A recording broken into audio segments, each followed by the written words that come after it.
Satgas TMMD ke-111 Kodim 0212 TS bersama dengan warga melaksanakan perbaikan jembatan di Desa Sihom, Kecamatan Angkola Barat, Kabupaten Tapanuli Selatan.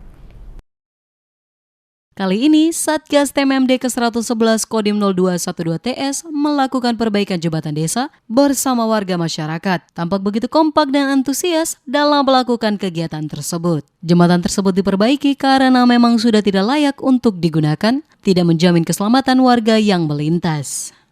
Warahmatullahi ta'ala wabarakatuh. Puji dan syukur mari kita panjatkan kehadirat Allah Subhanahu wa Ta'ala yang memberikan kita kesehatan dan keselamatan pada hari ini.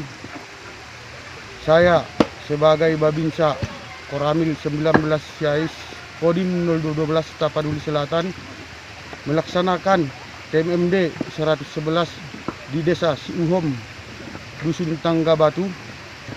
Pada saat ini kami bersama masyarakat melaksanakan gotong royong bersama membangun jembatan, dan masyarakat pun sangat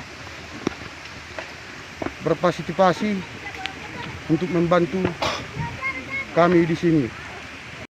Babinsa Serda Arif P. Siregar mengatakan dirinya dalam melaksanakan TMMD ke-111 di Desa Sihom tidak menemui kendala yang berarti karena warga masyarakat sangat antusias dalam membantu pekerjaan ini. Dirinya juga berharap kegiatan Tentara Manunggal membangun desa ini berjalan sesuai target dan berjalan lancar.